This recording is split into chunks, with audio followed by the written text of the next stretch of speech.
Yeah, great. And then I guess we can just go ahead with like alumni introductions. So we'll start with Paris. Hi everyone, Paris Caffey. I am class of 2003, was an econ major, business institutions minor, and I am currently a senior client partner at Reddit, so one of the largest social media platforms in the world. My career, though, was mostly in traditional media.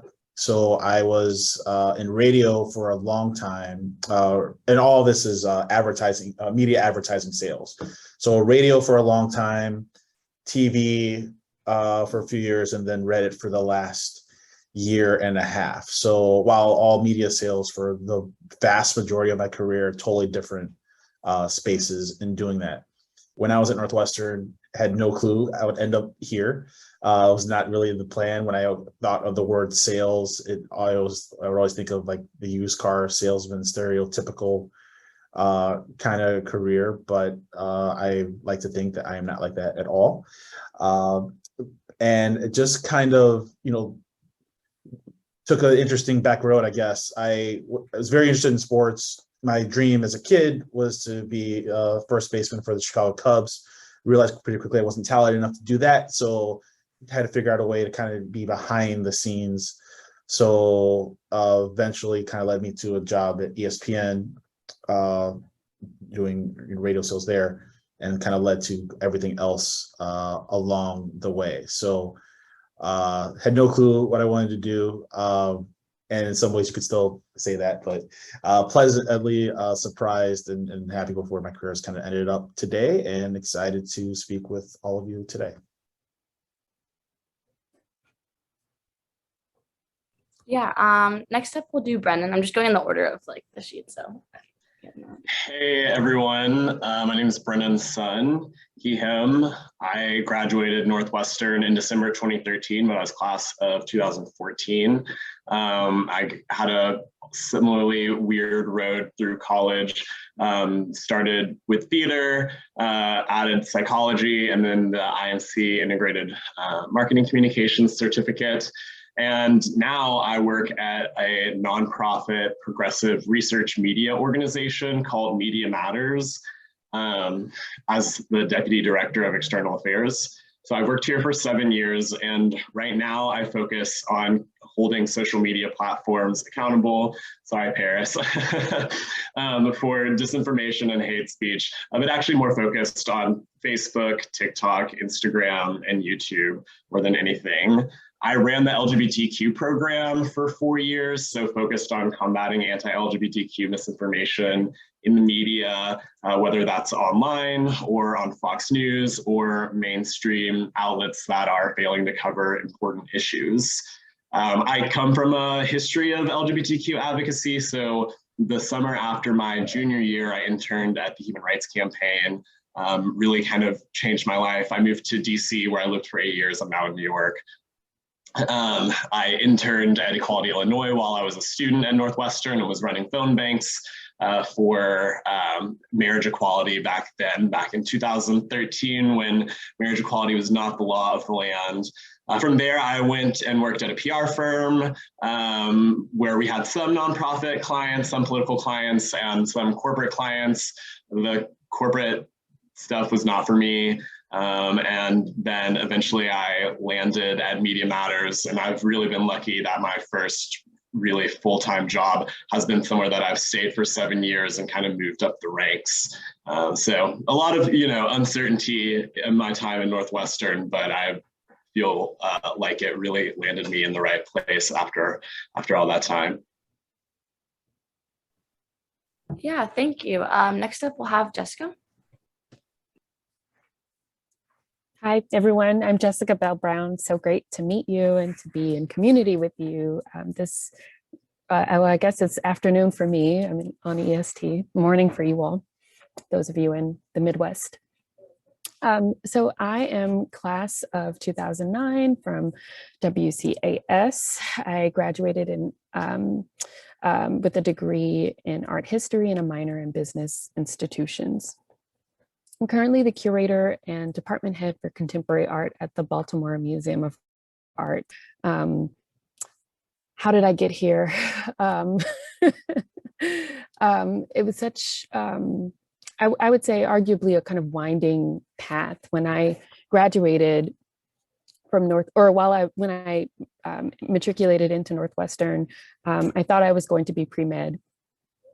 And like probably many of you, and then after an incredible year of coursework, realized very quickly that my heart was in the humanities, and in particular with art history. I took a course on American art with Dr. Christine Bell, and it just kind of changed my trajectory altogether. I'd always been interested in art and museums, but didn't necessarily at that time understand what the pathway to being a curator or art historian was. And so I was very fortunate to have two incredible mentors in the art history department, Krista Thompson and Huey Copeland, who I think were pivotal in sort of shaping my understanding of what it meant to be a scholar and a thinker, and to be committed to artists living or from the past. So I also graduated at the height of the recession. I think that's important to accentuate the sort of financial, what we refer to then as the financial crisis of 2008, 2009. And ironically, I think collectively we're entering a moment where there is speculation on the sort of state of the economy. Again, for those of you who are graduating seniors, know that that I've been there and I'm with you in spirit, and that it'll be okay. But anyway, I knew that I wanted to pursue graduate work in art history, but needed some time to think that through, what my contribution to the field could be. And so I did Teach for America, and that landed me in Washington, D.C., where I was suddenly supplanted into a classroom of rambunctious and energetic and delightful eighth graders, whom I taught English for 2 years, and then did a third year, stayed on to through my commitment to teach at my school, Chamberlain Academy in DC. At the same time, I was also working with meeting artists in the DC area, starting to develop a career as an independent curator. I went to New York. I worked in various institutions. I left Princeton, and I'm sure in the Q&A we can talk more. There might be more questions about my specific pathway, but along the way, after fellowships and projects across the Museum of Modern Art, the Brooklyn Academy of Music, Creative Time, and the Gracie Mansion Conservancy in New York City, I ended up at the Baltimore Museum of Art, where I am now and have been for going on 3 years. So very excited to be a part of this panel and look forward to hearing more from our panelists. Thank you. Yeah, so lastly, we'll talk with Nell. Hey everyone, thank you so much again. I echo Jessica's statements. I'm so grateful to be here and feel lucky to have been invited. So yeah, thank you all so much. I graduated in 2005, majored in art history like Jessica did. I started out, grew up in Washington, DC, and just, landed, thought I was going to be political science, and then changed my major halfway through to art history. The most incredible kind of awakening for me was I studied abroad in Chile for a year in Santiago, and that's where I met a ton of filmmakers and musicians and started collaborating and volunteering on film sets. I was like a production assistant and a script supervisor. I was just learning Spanish. I was like thrown into a crazy situation, but it made me realize that it gave me a glimpse into this world of independent cinema, independent film that felt more accessible than what my stereotype of Hollywood was. I never wanted to go to LA and be a filmmaker in Hollywood. It was both so intimidating and also just as a woman, I just felt like, where's my voice? What am I going to do here? It didn't feel like I would fit in. and never felt comfortable. And then I met all these amazing filmmakers in Chile. And when I switched my major to art history, I took an incredible course on contemporary African cinema. And I was introduced to Osman Ben and Jean Rouch. And I thought, God, these are filmmakers that, I thought documentary was Ken Burns. I thought this was like, PBS. And I'll just segue that, now I'm a executive at a documentary production company called Story Syndicate in Brooklyn, New York, where we do a vast array of documentary feature films and award-winning documentary series for the streaming platforms. And really in that moment, switching my major to art history, I think the art to history department, I think Jessica spoke so beautifully about it, is such a strong department. I also had amazing mentors. I think it's an amazing major. It's funny, in America, I don't know, Jessica, your experience, you've been so in it, but sometimes when you tell people you major in art history, they're like, what is that good for? But when I went to Chile, people would just stop and go, oh my God, what an incredible major. It just opens you up to so much. And I really do still believe that. I think that switch was such a positive one for me. I was still so lost. I'm grateful to Jessica and Paris and Brennan for acknowledging that, like, it's such a circuitous path. I had no idea at Northwestern. I felt a little bit lost, but what Weinberg did, I think, was really give me an amazing exposure and foundation of writing and, exposure, as you all have, to such incredible variety of interests and classes. So that's sort of the point, I think, of going to college. So anyway, it was such an incredible experience, but that formative time going abroad was amazing. I'll just speed up. And I was a freelance producer director for in my 20s, sort of like waitressing on the side, and then, like, making ends meet, also teaching English. I also did that, and working on productions when I could. And when the recession hit, I was actually like a working freelance producer director in Portland, Oregon, tiny production community there, working on a documentary there. And I realized I need to go to the East Coast. I really felt that's where my family is, and also where New York is really, now you can do documentaries from anywhere, but New York is really the epicenter of the doc community. It's started to shift to LA, and I can talk about that later. But I knew my ultimate goal was New York, so I landed an internship at National Geographic, and realized very quickly that internship was in the marketing and distribution of films, which was fine, but it was on the business side of film. And I realized, man, I miss production. I want to get my hands dirty. I want to direct. I have that vision, and I want to get in there and I also love producing, which is mainly what I do. And so a woman at National Geographic, she kind of poached me from that division.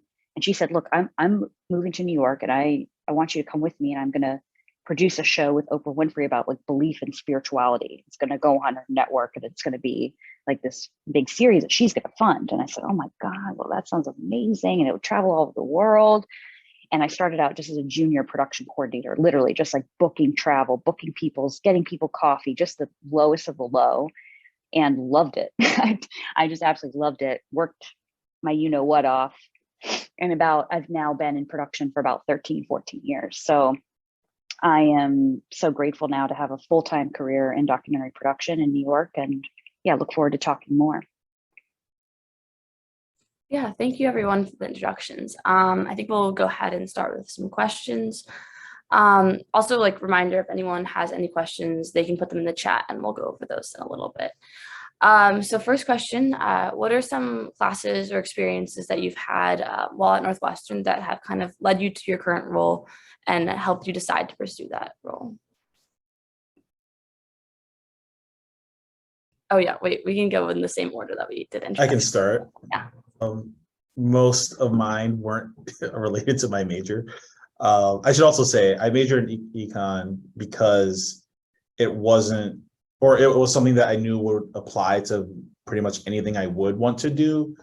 But unlike most people at Northwestern who majored in econ, I knew I did not want to do consulting or investment banking. So while I was figuring things out, the electives, or I forgot what the word that they use at Northwestern, but those classes, public speaking was probably ended up being my most important class. And I recommend that for anyone in any kind of field that you're interested in, because no matter what you're doing, you need to be able to communicate well, and you need to have people want to hear what you have to say. So public speaking was critically important. I would also say, specific to me in my career, there was a sports marketing class that I took that got me interested in what I could do behind the scenes in that world. And then I would also say the analysis and performance of literature, which was just good in getting me out of my comfort zone. So, and that incorporated elements of, public speaking. So those are like the ones that kind of stand out. And I think they're relevant to, at least the first one and the last one are relevant to any kind of career. Yeah, I might not have the best answer for this because I would say the vast majority of my classes didn't end up being relevant to my career, just because every year I kind of wanted to pursue something different. I wanted to be an actor when I was a freshman, then I wanted to be a psychologist doing research, then I wanted to be a therapist, and I wanted to do marketing. By the time I was a senior, I kind of figured I wanted to go in the advocacy realm. So I kind of bent some classes to work for me. I took a storytelling class in which, other people were like telling, creative, more theatery stories. And I was telling more advocacy stories, like telling the story of incarcerated trans woman, or talking about, a queer celebrity's journey. I also took a psychology class called Identity and Motivation, really gets into the weeds on what motivates people, different kinds of identity. And I focused it very much on LGBTQ identities and ways that we looked at psychological experiments that showed that, men responded differently to certain kinds of prompts than women, and really kind of breaking some of that down even into more complicated, asking a lot of questions around that. I would say too, though, that my psychology classes did help a lot because I had to write, even though the writing that I did there is very different than, the research sort of journalistic type writing that I would be doing now. Following kind of the formula for getting the information out there, presenting data was extremely important because we work a lot with media data at my current job. And then, just generally, I think I didn't take public speaking, but, I would echo what Paris said. Classes like storytelling, doing some of my theater classes, being able to speak in front of people is really important. That's a big part of my job, is presenting on panels. And writing, you will always be well served by working to be a better writer, whether that is something more scientific like psychology, or whether it's something more creative. Those skills can really take you far.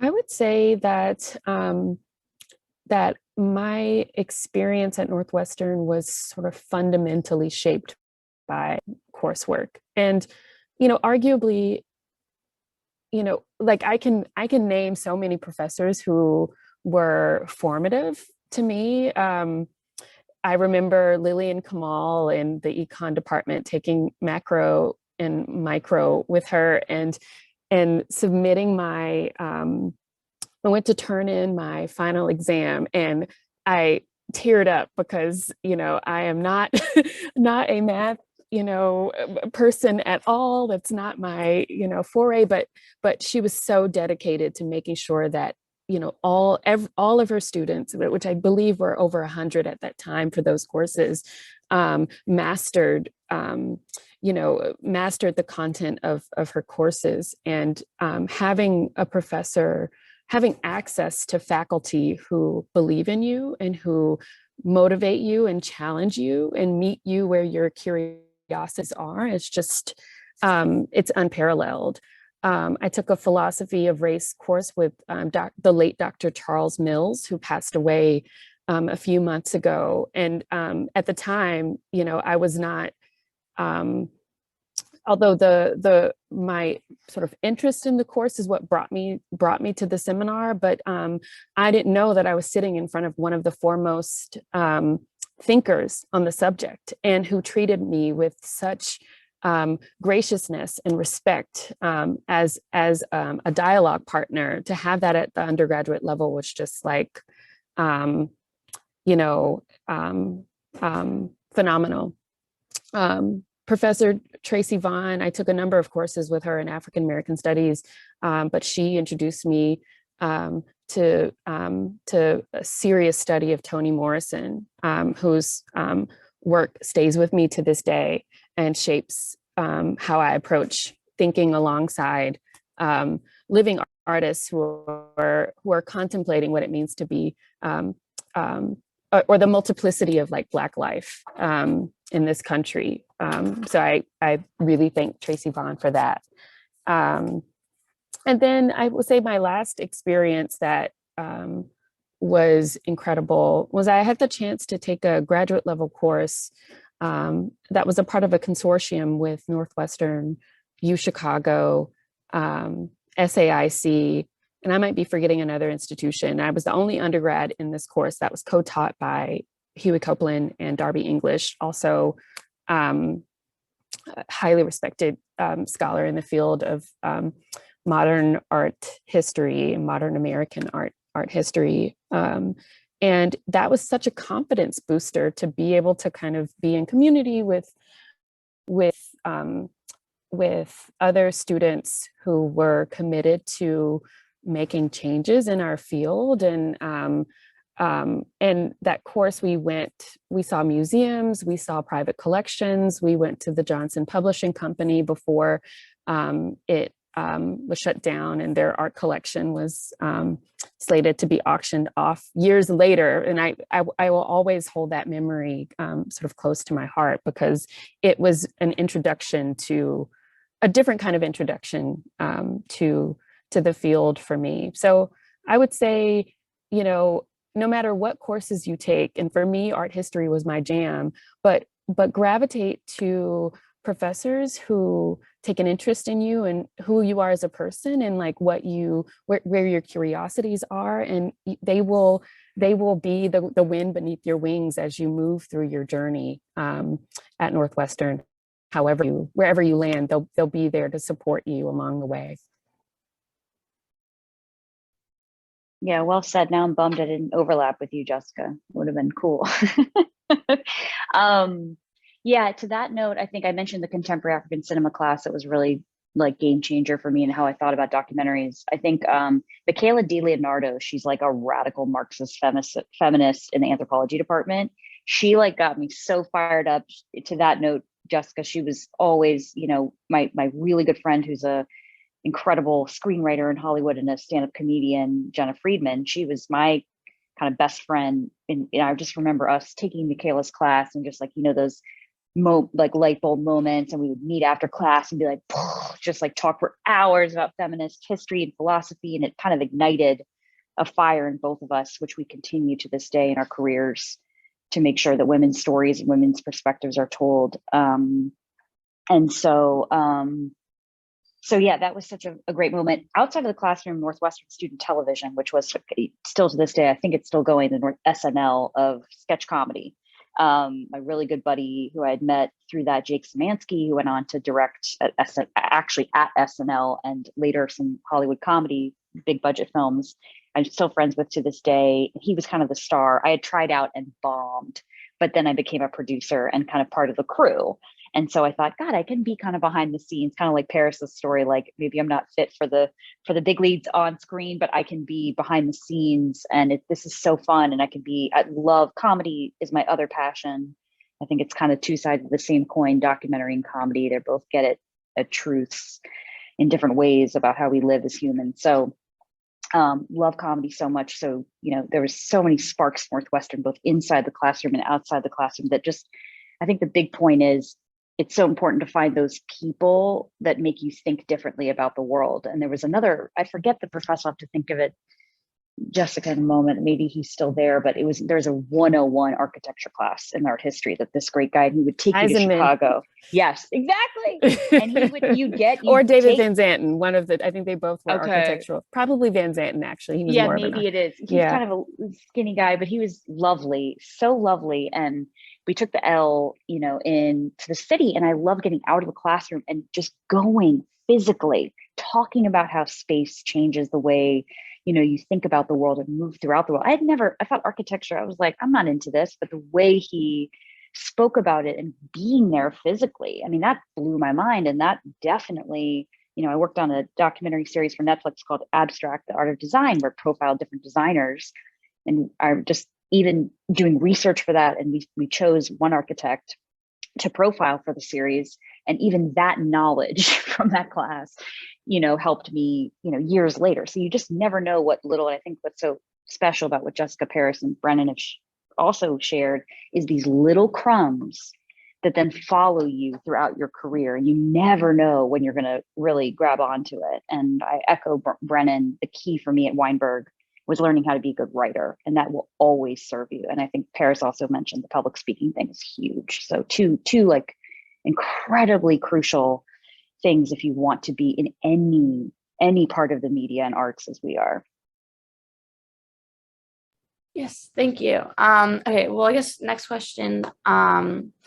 Like, what was your first role after Northwestern, and how did that shape you? And also, like, how did your career stay the same, change after that role? Yeah. I'm laughing. So I also graduated at a time where jobs were kind of hard to come by. It was like, if you didn't have a job by December, then you just didn't have one. So I just needed a job. And so I just, it was 2 months after graduating, so August. And I was just like, I just need something. I got to pay bills. I don't want to live with my parents, all that. So again, huge interest in sports, took sports marketing classes, wanted to get in that world somehow.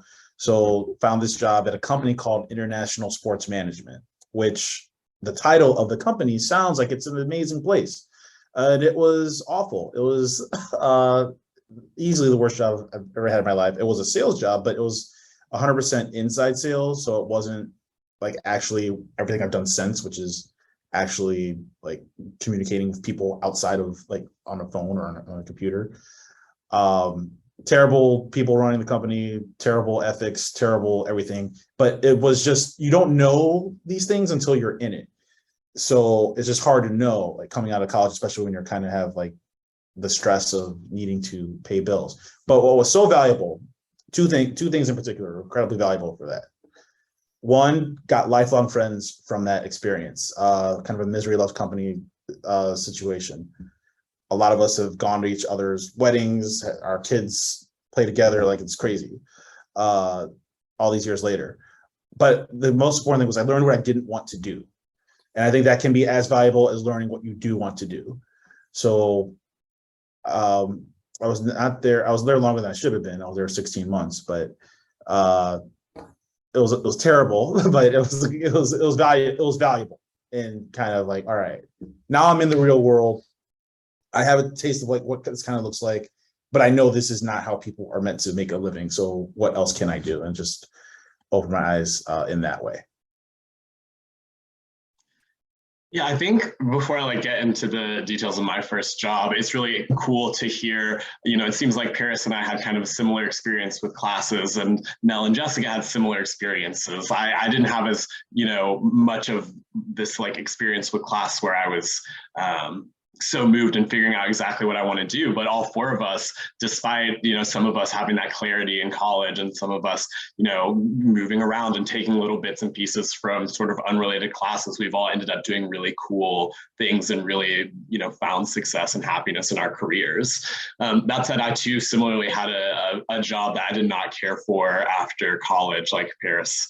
I worked, it was a paid internship at a public affairs company called SKD Knickerbocker. So it's basically PR, but more politically focused. And it just I loved having nonprofit clients like Human Rights Campaign, Latino Victory Project. Those ones are really fun, but the money was really more with the corporations. And similar to Paris, I realized oh, that's not for me, that's something I don't like. And I remember when, they offered me to continue doing this job, and it was doing media placements, getting reporters to write about it, planning events and things like that, some of which was fun. But I remember when they offered me a full-time job, I was like, this is an easy path. It's a really reputable firm. There's a lot of cool people here, but I just knew it wasn't for me. But that said, even though I didn't like it and didn't end up taking the full-time job, I did my absolute best. I worked really hard. They really liked me and they were sad to see me go. And they served as references for me and helped me get the job at Media Matters, where I've been, like I mentioned, for 7 years. So even if you find that you don't like your first job, like know that you don't have to do it forever. People will tell you not to, switch it, or once you're in there, you got to stay in. And depending on the economy, maybe you should stay in. But you don't have to do it forever, and you really just need to do your best, because you will probably want to use them as references. Such great advice, Brennan. I think, as I'm reflecting on my answer, I'm thinking about how just remembering my very first art world job, which was actually a fellowship at Creative Time at a very interesting moment in New York City. So just for context, Creative Time is it's a public arts organization, and their exhibition projects are not necessarily in a kind of conventional white cube space. So think that the craziest ideas, like launching an artwork on a rocket into space, or creating a series of impromptu costume performances at Grand Central Station, or erecting a huge Sphinx covered in sugar at the Domino Sugar Factory in Brooklyn. Those are the types of expansive, quirky projects that I got to work on while there. And I think, like any first job, you're kind of saddled with wanting to make an impression, and at the same time, imagining a future version of yourself, and wanting to, having the ambition to want to get to that next step. But what I'll say about my experience at Creative Time, really taught me to, have a beginner's mindset at every turning point in your career, no matter what expertise or network you grow or cultivate for yourself. There's always something new to learn, and new things to learn from new people if you let it. I never thought that I would have garnered experience working with an organization like CT, working with a historic house in the case of Gracie Mansion in New York City, and then coming back to a demi-encyclopedic institution, all different ways of curating and working with colleagues and artists. But what Creative Time taught me, in addition to having a beginner's mindset, was to believe in radical possibility, even if you can't see or visualize all the steps along the way, knowing that you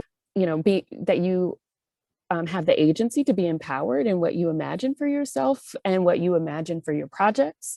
And that has kind of carried, I carry that with me even today, especially when you encounter, at any career point, you're always going to sort of have to contend with bureaucracy. That's just adulthood and human nature. We're highly social human beings with, who traverse,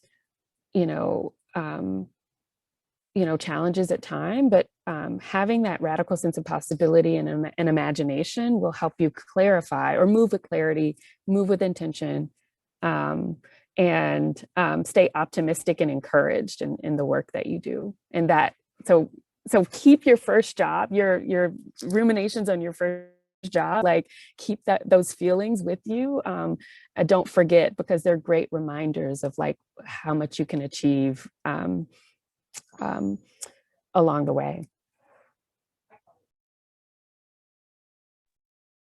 So well said. And also, I'm doing a documentary right now about the James Webb Space Telescope, which is NASA's largest mission. And I'm just going through all these interviews right now. And I love, there's so much similarity between scientists and artists, and this idea, I love that Jessica said, this idea of keeping curious throughout your whole career. Like that's something that I think scientists are built to do. It's just they understand that they might not get all the answers. Artists are the exact same way, and that's why I love what I do. But my first job I did not love.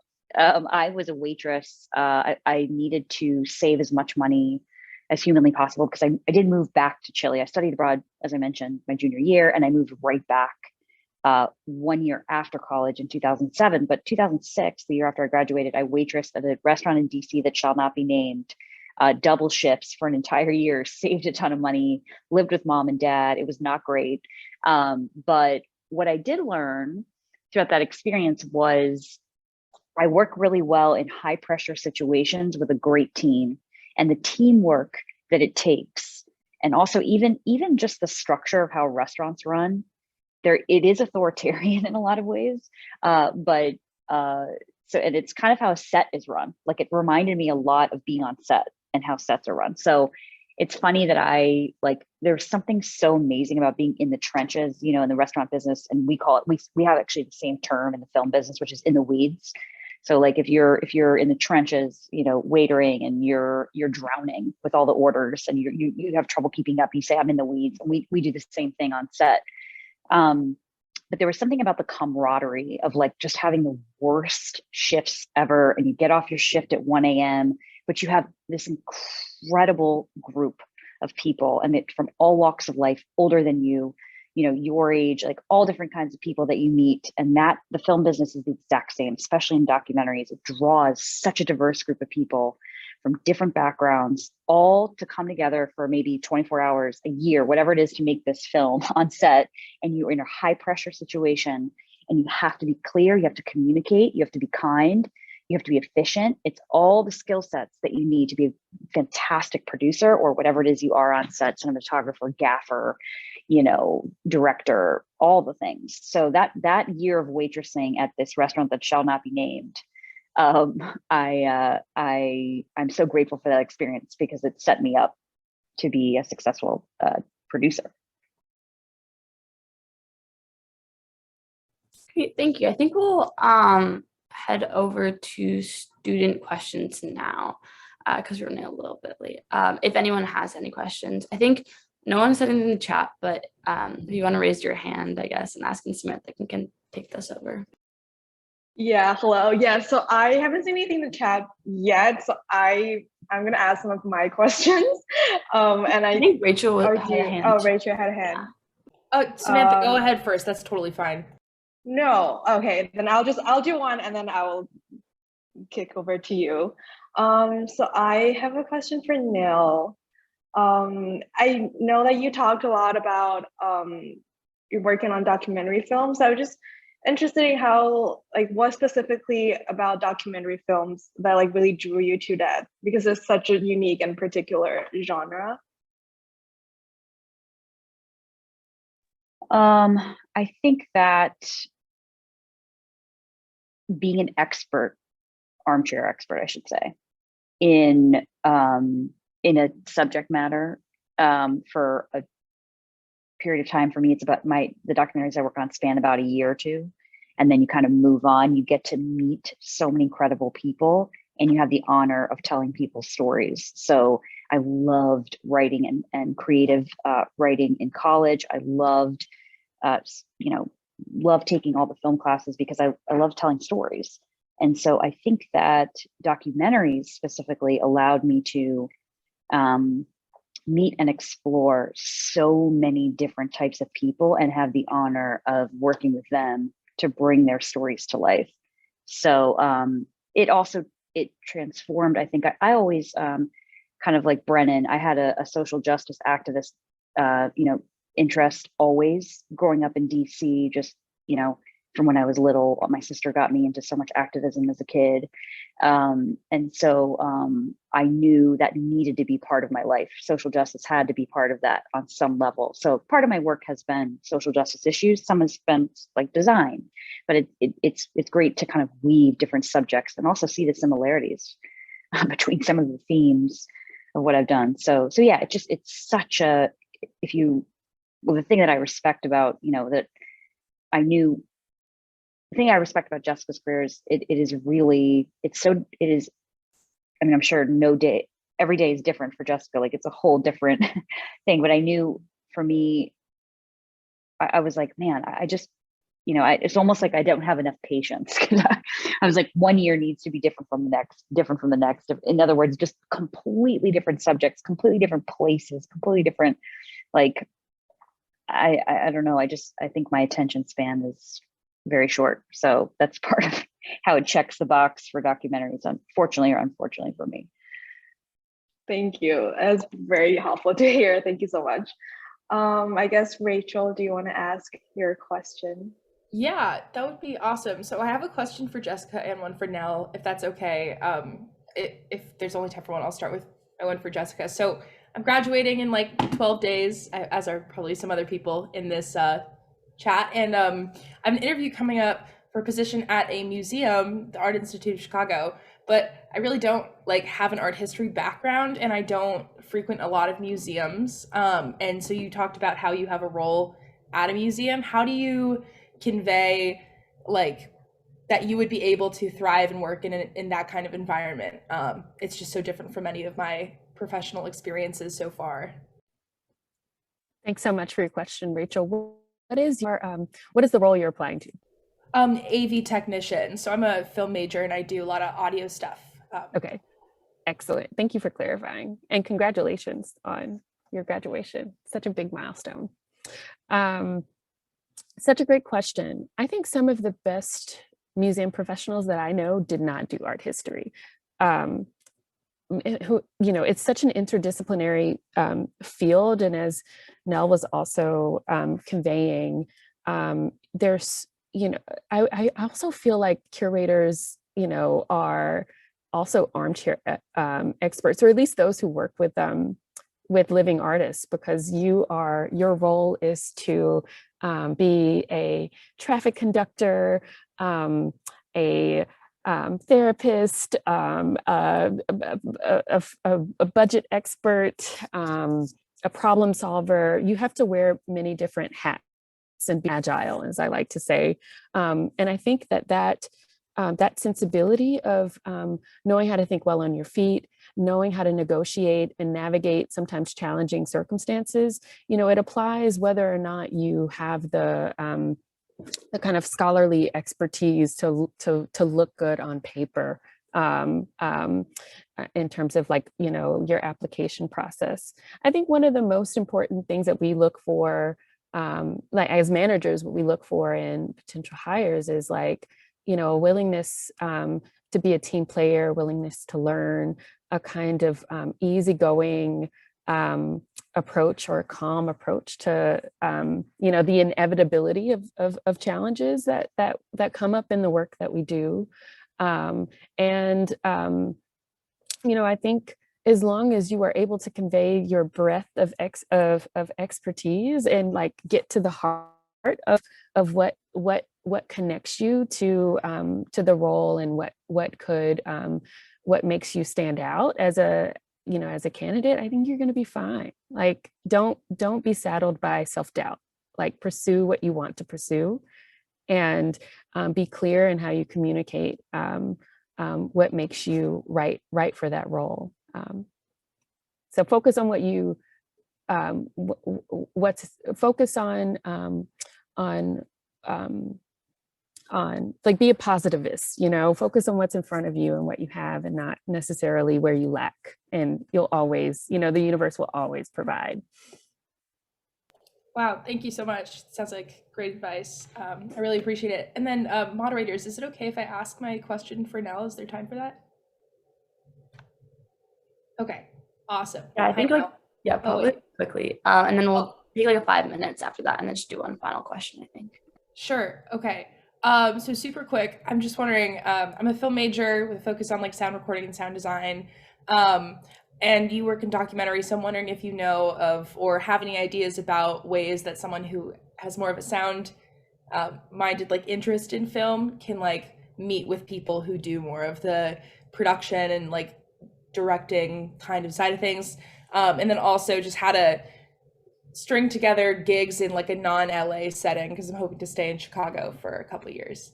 Oh, cool. Yeah, Rachel, definitely email me because I have some connections in Chicago. And if you ever want to come east, we will hook you up. My company has a satellite company called Design Syndicate, and we do post production. We do sound design works. If you ever want to get in contact, love to get in contact. Our head of post, Brian Douglas, is incredible, and we're looking for like amazing, eager young sound designers. So it'd be so cool. Yeah, I think in Chicago, there is definitely, as you know, there's a great production community. It'd be so good for you to tap in to that world. There's plenty of meetups. I would definitely introduce you to, actually, she's a Northwestern grad, and she has a lot of great, wonderful connections. But I think it's immediately, my first thought is connecting with a post house. So it'd be good for you to target in Chicago. What are the big post houses? I'm assuming there's at least one or two that have like a great reputation, and seeing what kind of help, and if you can, start to, I don't know if they have internships or they have full-time kind of jobs where you can start out. And I don't also know if location sound is obviously something different than post sound design, but that's obviously, if you want experience on set, well, the world's your oyster on that. And so, it would just be a matter of plugging into local documentary filmmakers or narrative filmmakers, and just start saying that we're ready for hire. And my gosh, so many people need that. But for post design, I would absolutely, and I'm happy to help with this, is just connect you, or you can always set up a meeting yourself, an informational interview with them, because those are the people that are really going to be your best friends in terms of mentoring you and shepherding you along. Thank you so much. Yeah. Awesome. I will definitely email you. Please do. Yeah. I don't know if I can see everybody's reaction clearly, but just please unmute if you have more questions or send it to me. If not, I would love if each of our panelists would just give like 1 or 2 sentence quick advice, because we're short on time. Didn't mean to rush you, but just 1 or 2 quick advice for our students who are, I think most of us are graduating soon or looking at a graduation in a year.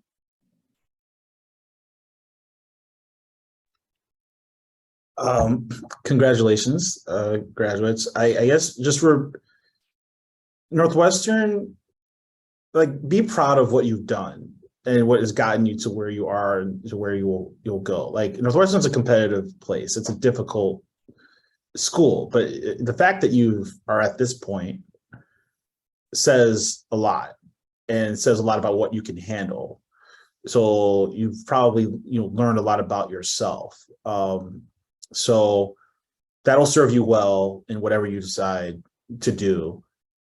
And I know it's easy to say, well, don't stress out too much about. I know, like, living it is a different example, but you will look back and be like, why did I worry so much about this final or this quiz or whatever? But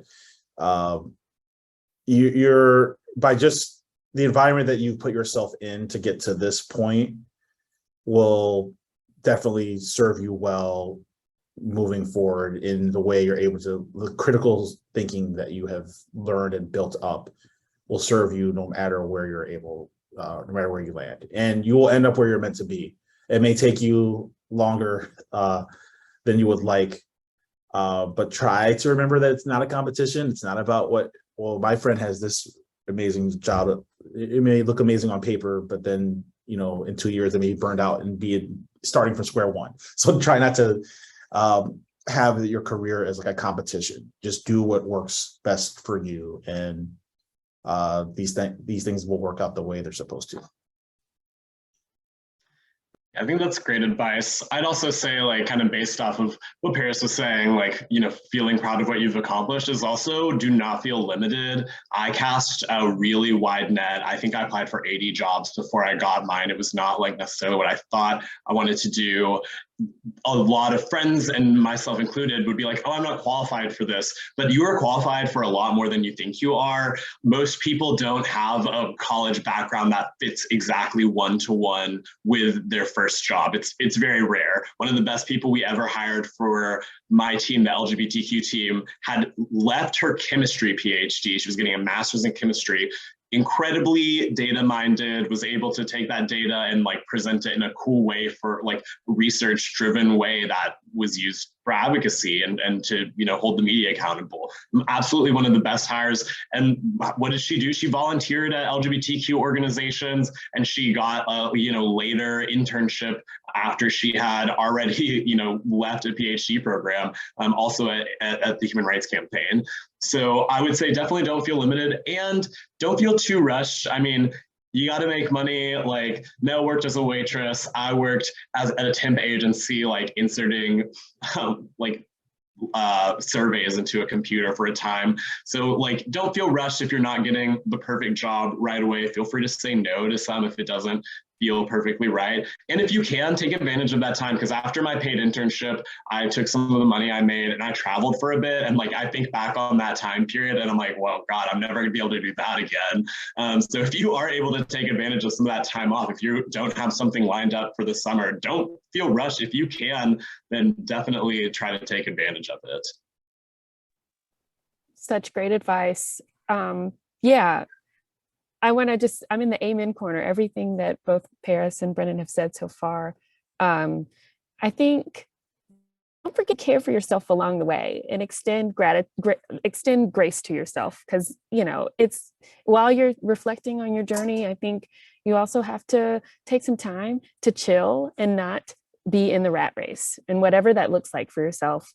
Make sure that you have a healthy and consistent system of checking in and clarifying, are these pressures internal or external? And if they're internal, then, you know, don't forget to breathe and relax and find joy, because that's an important part of your work as well.